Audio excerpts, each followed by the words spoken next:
Yeah, so let's go right into her. Obviously, A1 right around the corner. I think, what are we?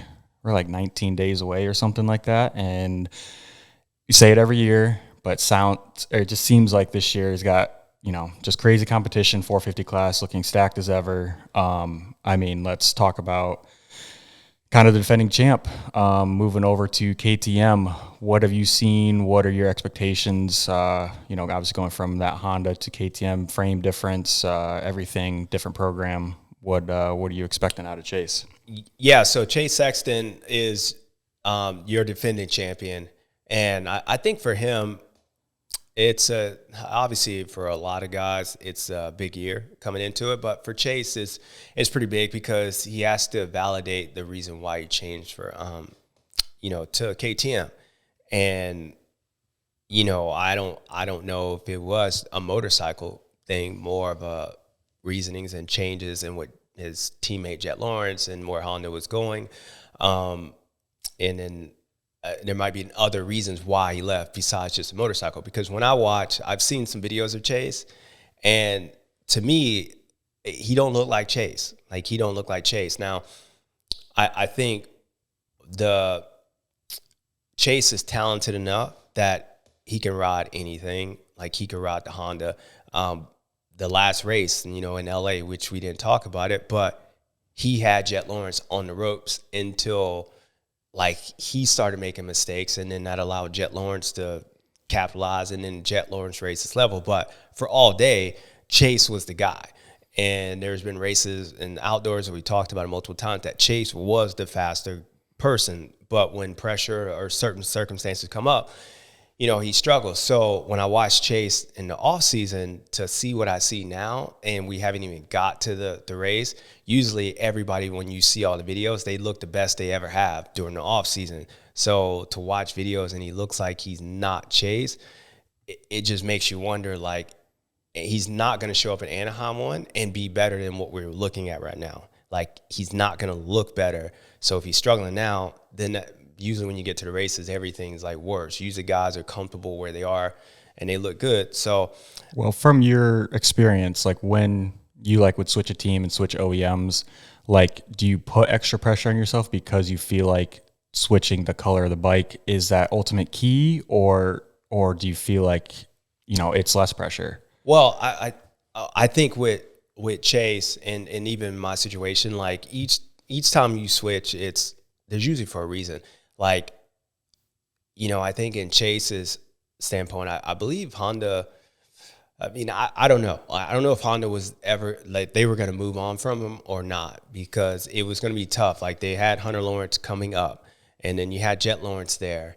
And I'm sure no matter Jet likes Chase, whatnot, so he will obviously want his brother there. So I don't know if Chase felt like there wasn't even going to be a spot for him in Honda, and so that KTM was the move, or was it his decision he was going to leave because he felt like KTM was better and all this? So my point is, when I went through it, I didn't have a ride from Kawasaki. So when I went to L&M, I couldn't stay where I was. And then when I went to Suzuki, I ain't like that no more. My reasons on the hay bale for that. So changing teams for me was different than I do believe where Chase. So if he made that decision, he had an offer at Honda and he decided to go to the KTM, then I think the pressure would be different than it was being I switched teams, but I didn't have no choice to stay anyway. I had to switch. It's just where I went. But I wouldn't know because I never rode a Suzuki or a Yamaha, so I wouldn't know what the teams were like. So I think with Chase, it's more pressure because I do believe it's the latter. I think he switched that team. He made the choice to switch, or in his mind, he was leaving anyway because of the bike issues. So that puts a lot of pressure on him. But when you watch Chase right now, he looks stiff. He looks very, almost looks like he looks like a guy who's riding in mud. There's not a lot of movement in mud. Unless you're Justin Barcia, the guys don't scrub. They're real stiff. And then when you put that up against Chase on the Honda, I always felt like Chase, what he did well, it was that, for instance, Houston last year, he would go through things really quick. He would just go through. Or here, it looks like he's just making sure, he's in the mud. I'm just trying to make the jump. There's no, flowing with the motorcycle. And so that tells me that there's something that he's not sure of, and I think he's more. I almost feel like it looks like when he felt that way on the Honda, like that turtle shell, like he was worried about the front end tucking. That's how he looks like he's riding right now. And I know KTM, they were switching frames, and it is still new, and he's going to be there for a while. But being 2 weeks out for the season, what I see now, I wouldn't be surprised if he struggles. But knowing Chase Sexton, I wouldn't be surprised if he won Anaheim 1. Like, that's how talented he is. But he doesn't look like the Chase Sexton of Honda. So do you think part of that is also just maybe he's unsure of how the bike's going to react with, still being new to it? Or is that just Chase and himself just riding that way, maybe not gelling with the bike, or is it the unpredictability he's worried about? Yeah, that's a good question. I think it's Chase not knowing what's going on with the motorcycle, to be honest, because these guys are talented. Like, I mean, you can see like Ken Roxon, his two-stroke video, like they can hop on a bike that's old and ride Supercross tracks or ride two-stroke. So Chase can ride anything. And I've had a chance to work with Chase, obviously. So I've seen that ride, that look on his. I've seen that riding style before. I've had that riding style. That's a riding style of I don't know what it's doing. It's like when a guy changes forks and they're like, hey, be cautious. So you got to slowly like build that up until you're like, okay, it's not going to bottom out or it's going to do this. That's what he looks like to me. So I don't think it's Chase or even the Honda switching teams. Like, I don't think that pressure's there until he gets to Anaheim 1. I think he'll deal with that, the team situation and all that change at Anaheim. Not right now. He's dealing with, there's probably different frames. There's probably a lot of changes that you're making to this motorcycle that unsure of the bike. And so when you watch the guy ride, you're watching a guy that's like, maybe they're just testing, and it's that, like I said, that cautious riding. But usually when the guy puts out a video, they put out the best stuff. So I would assume that Chase, knowing that how Jet Lawrence has been winning everything, Eli Tomac's coming back, he wouldn't want to send a message of playing the rope-a-dope, right? Like, I don't look that good, and I'm going to show up at Anaheim. I don't see that.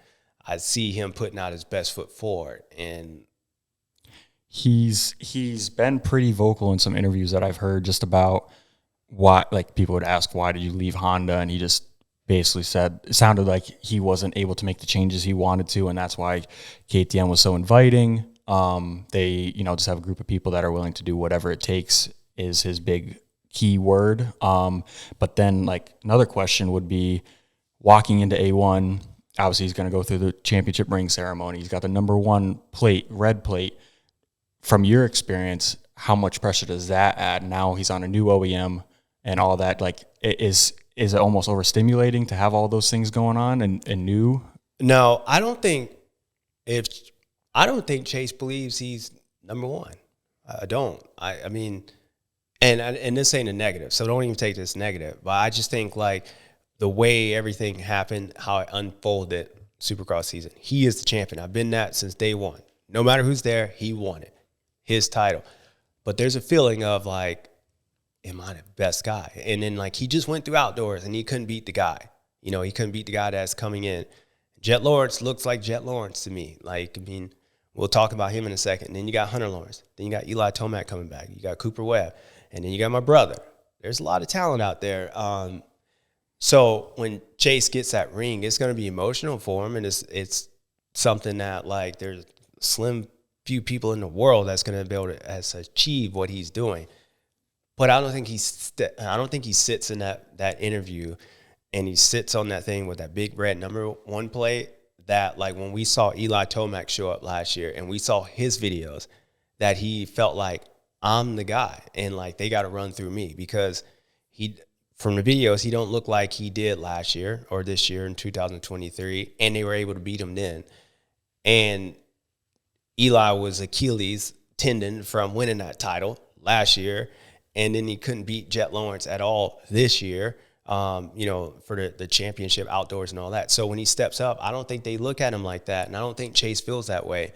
And for instance, like, I'm sure he'd probably tell you that, like, he's probably so motivated training wise. He'll probably be super in shape. He's probably training riding as much as he can, but he's doing that to validate all the naysayers of what happened last year. It was the motorcycle. why I couldn't beat Jet. It was, no, I was the champion. Like Eli, I was going to win. I was the best guy. So motivation-wise, I feel like he's there. But I don't think the other guys look at him as he's the champion. And I don't think he believes yet, and that's why he's motivated and trying to validate that. So I don't think that pressure of everybody's looking at me, I'm the top of the sphere, is on Chase Sexton right now. I think that's more – I think it's going to be an interesting year on how all these guys show up at Anaheim 1, because I think all of them have different reasons why they feel like they should be the guy and why other people don't look at him the guy, but why they consider to be the guy. So Eli has his thing, Jet has his thing, Hunter has his thing, Chase has his thing, and they all are different. That's why I think this year is going to be pretty legit.